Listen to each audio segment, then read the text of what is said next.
ಹೀರೋಯಿನ್ಗೆ accident ಆಯ್ತದೆ. ಆಮೇಲೆ doctor ಬರ್ತಾನೆ, ಅವನು ಬಂದು ಅವ್ವ ಅವ್ವ ಕರ್ದೇನವ್ವ ಕರ್ದಂಗ ಐತ ನಾವ್ ಏ ಕರಿತೋಳು ಪಾಪ ಬಸಿ ಕರಿ ಐತೆ. ಬೈಲಿ ಶಿವಣ್ಣ.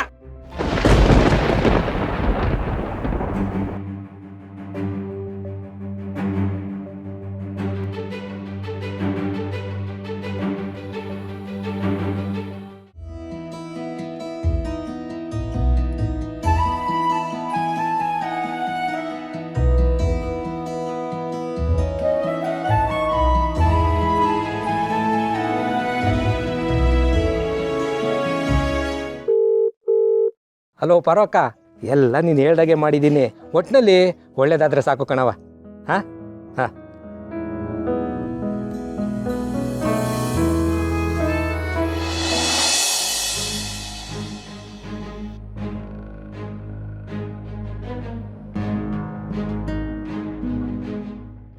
ಏನಿಲ್ಲ ಸೀನಾ, ಹಿಂಗೆ ದೆವ್ವ ಕೂತಂಗೆ ಕೂತಿದ್ಯಾ?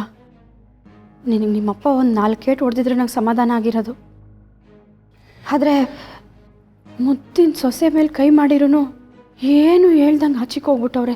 ನಂಗೆ ಯಾಕೋ ಭಯ ಆಗ್ತೈತೆ ಕಲ. ಸುಮ್ಕಿರವ ನೀನು, ಎಲ್ಲ ನಿನ್ನಿಂದಾನೆ. ಚಿಕ್ಕ ವಯಸ್ಸಿನವ್ರು ನಿಮ್ಮಪ್ಪ ಬೈತಾರೆ ಹೊಡಿತಾರತ್ತೆ ಹೇಳ್ಕೊಂಡೆ ಬಂದ್ಬಿಟ್ಟೆ. ಏಯ್, ನಾನೇನು ಬರೀ ಮಾತಿಗೆ ಹೇಳ್ತಿದ್ನಾ? ಯಾಕೆ ದನಕ್ಕೆ ಬಡ್ದಂಗೆ ಬಡಿಯೋರಲ್ಲ, ಗೊತ್ತಿಲ್ವಾ ನಿಂಗೆ? ಅದಕ್ಕೆ ಏನಿವಾಗ ಅಂದೆ? ರಶ್ಮಿ ಹೊಡೆದಿದ್ಯಾ ಕಲಾ? ಅದು ನಿಮ್ಮ ಅಪ್ಪನ ಮುಂದೆನೆಯ? ಏನು ಮಾತಾಡ್ದಂಗೆ ಹೋಗೋರೆ. ಸೀದಾ ಹೋಗೇನಾರ ಶಿವಣ್ಣಂಗೆ ಹೇಳ್ಬಿಟ್ರೆ ಏನ್ಲ ನಿನ್ ಕತೆ? ಗೊತ್ತಾಗ್ಲಿ ಬಿಡವ, ಗೊತ್ತಾಗ್ಲಿ. ನನಗೂ ಅದೇ ಬೇಕಾಗಿರೋದು. ಎಷ್ಟು ದಿನ ಅಂತ ಈ ತರ ಅವ್ರು ಗೊತ್ತಾಯ್ತದೆ ಇವ್ರು ಗೊತ್ತಾಯ್ತದೆ ಅಂತ ಎದುರ್ಕೊಂಡು ಸಾಯ್ಲಿ.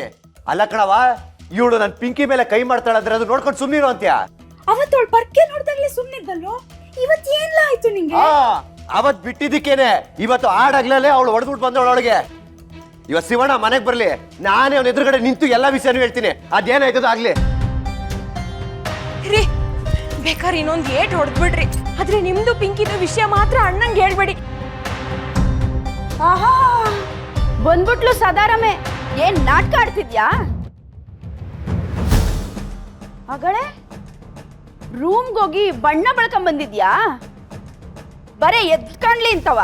ಒಳ್ಳೆ ಬಿಳಿ ಎಮ್ಮೆ ಚರ್ಮ ನಿಂದು ದೊಣ್ಣೆ ತಗೊಂಡು ಇಕ್ಕಿರು ಏನಾಗಕ್ಕಿಲ್ಲ ಅಂತದ್ರಲ್ಲಿ ನನ್ ಮಗ ಏನೋ ಕೋಪದಾಗ ಹಿಂಗ್ ಮುಟ್ಟಿದೆ, ಬರೇ ಬಂದ್ಬಿಡುತ್ತೆ ಇವಳಿಗೆ ಮೊಳ್ಳಿ. ಅತ್ತೆ, ನಾನ್ ಹೇಳ್ತಾ ಇರೋದೇ ಬೇರೆ, ನೀವು ಮಾತಾಡ್ತಾ ಇರೋದೇ ಬೇರೆ.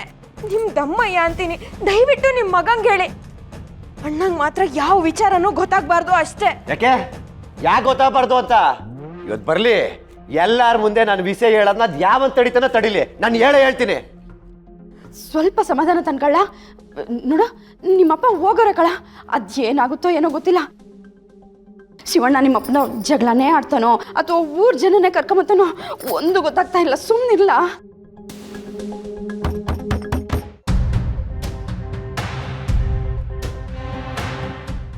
ಸೀನಾ, ದಯವಿಟ್ಟು ಹಿತ್ಲು ಬಾಗ್ಲಿಂದ ಎದ್ದು ಹೋಗ್ಬಿಡು ಸೀನಾ. ಮಾವ ಏನಾರ ಅಣ್ಣನ್ ಕರ್ಕೊಂಡ್ ಬಂದಿದ್ರೆ ದೇವ್ರಾಣೆ ಸುಮ್ನೆ ಉಳ್ಸಲ್ಲ, ದಯವಿಟ್ಟು ಹೋಗ್ರಿ. ಏನೋ ನಾನು ಹಿಂದೆ ಬಾಕ್ಲಿಂದ ಓಡ್ಬೇಕಾ? ಇಷ್ಟೆಲ್ಲ ಆದ್ಮೇಲೆ ಒಟ್ಟಲ್ಲಿ ನಾನೇ ಹೋಗ್ಬೇಕಲ್ವಾ? ನಾನು ಎಲ್ಲೂ ಹೋಗಲ್ಲ. ಇಷ್ಟು ದಿನ ನಾನು ವಿಷಯ ಹೇಳ್ತೀನಿ ಅಂದಾಗ ನೀನ್ ಬೇಡ ಅಂತ ತಡೆದೆ. ಹೋಗ್ಲಿ, ನೀನ್ ಹೇಳ್ತಿ ಅಂದ್ರೆ ನೀನ್ ಹೇಳಂಗೆ ಕಾಣಿಸ್ತಾ ಇಲ್ಲ. ಬರ್ಲಿ, ಇವತ್ತು ಎಲ್ರ ಮುಂದೆ ವಿಷಯನ ನಾನು ಹೇಳ್ತೀನಿ. ಸತ್ಯ ಗೊತ್ತಾದ್ಮೇಲೆ ನಾನು ಪಿಂಕಿ ರಾಜರೋಷವಾಗಿ ಓಡಾಡ್ತೀವಿ. ಬರ್ಲಿ, ಅದ್ಯಾರು ಬರ್ತಾರೆ ಬರ್ಲಿ.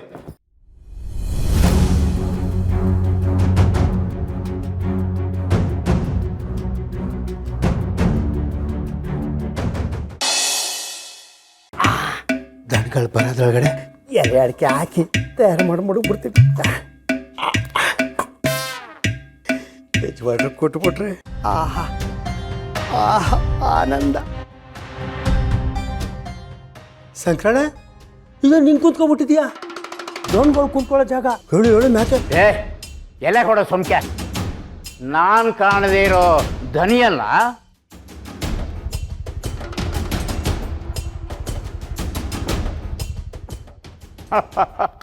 ಯಾಕ ಗರ ಬಡ್ದಂಗೆ ನಿಂತ್ಕೊಂಡ್ಬಿಟ್ಯಾ? ಉಸಿರಾಟ ನೆಗೆದ್ಕೊಂಡ್ಬಿಟ್ಯಾ?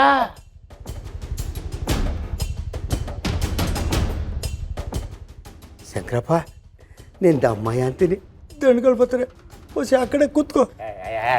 ಯಾರದ ನೀನು ನಮ್ಮ ಈರ್ಭದ್ರಲ್ವಲ್ಲ ಬರಲಿ ಬಿಡ್ಲ.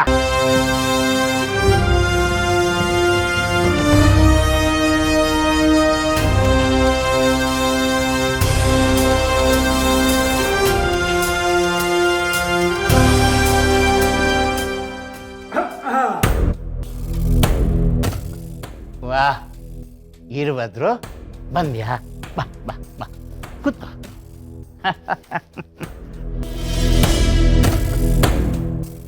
ಅಯ್ಯೋ ಶಿವನೇ, ಈ ಶಂಕರಪ್ಪನ ಸವಾಸ ಆಗ್ಲೆಲ್ಲ ಉಪವಾಸ ನಂಗಾಗೈತಲ್ಲಪ್ಪ. ಇನ್ನೇನು ಕಥೆ ಮಾಡ್ಕೊಂಡಿಸ್ತಾನೋ ಏನ. ಅಯ್ಯ ಕೂತ್ಕೊಳ್ಳೋ ಈರ್ಭದ್ರ, ಯಾಕೆ ಮಾತಾಡ್ತಿದ್ಯಾ? ಮನೆ ತುಂಬ ನೀನೇ ಆವರಿಸ್ಕೊಂಡು ಕೂತಿದೀಯಲ್ಲ, ಕೂತ್ಕೋ. ಏ ಈರ್ಭದ್ರ, ಬಾ ಈರ್ಭದ್ರ, ಬಾ ಕೂತ್ಕೋ. ಅದ್ಯಾಕೆ ಕೈ ಕೈ ಇಸ್ಕತ್ತಿದ್ಯಾ? ಆರೋಗ್ಯ ಸರಿ ಇಲ್ವೇ?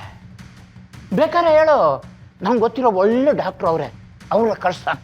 ಆ ಡಾಕ್ಟ್ರ್ ಹೆಸರು ಪಾರು ಅಂತ. ಓ ಪಾರು ನಿನ್ನ ಮಗಳಲ್ವೇ? ಆದರೆ ನಿನ್ನ ಮಗಳಿಗಿಂತ ನಮ್ಮ ಮನೆ ಸೊಸೆಯಾಗಿ ಭಾರಿ ಫೇಮಸ್ ಆಗ್ಬಿಟ್ಟವಳೆ.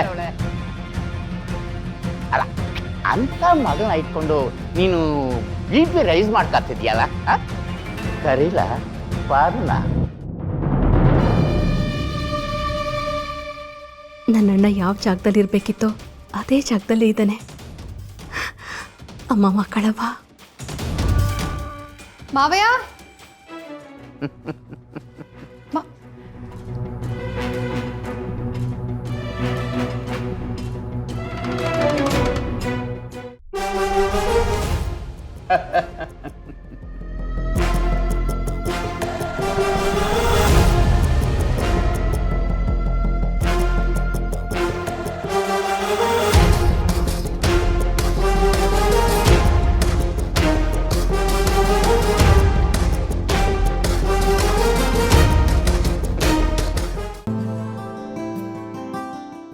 ತಕೊಳ್ಳಿ ಮಾತ್ರೆ. ರಾಣಿ, ನಾನು ಈ ಮಾತ್ರೆ ತಿಂದಾಗ್ಲಿಂದ ಮಂಕ್ ಬರ್ತಾ ಇಲ್ಲ, ಕೈ ಕಾಲು ನೋವ್ತಾ ಇಲ್ಲ, ತಲೆ ನೋವ್ತಾ ಇಲ್ಲ, ಕಣ್ಣು ಮಂಜಾಗ್ತಾ ಇಲ್ಲ, ಎಲ್ಲಾನು ಸರಿ ಹೋಗಿದೆ. ಈ ಮಾತ್ರೆ ನನ್ನ ಅತ್ತಿಗೆ ಕೊಟ್ಟವಳೆ. ಇದು ತಗೊಂಡ್ರೆ ನೀವು ಬೇಗ ಸರಿ ಹೋಯ್ತೀರ. ಹಾಗಾದ್ರೆ ನಾನು ಇವಾಗ ಸರಿ ಇಲ್ವಾ? ದೊರೆ, ಈ ಜಗತ್ತಲ್ಲಿ ಮುದ್ದಾದ ಮುಗ್ಧ ಜೀವ ಹೊಂದಿದ್ರೆ ಅದು ನೀವೇನಂದರೆ. ಸರಿ ಕೊಡಿ. ನಮ್ಮ ಮನೆ ದೀಪ ಅಣ್ಣಯ್ಯ.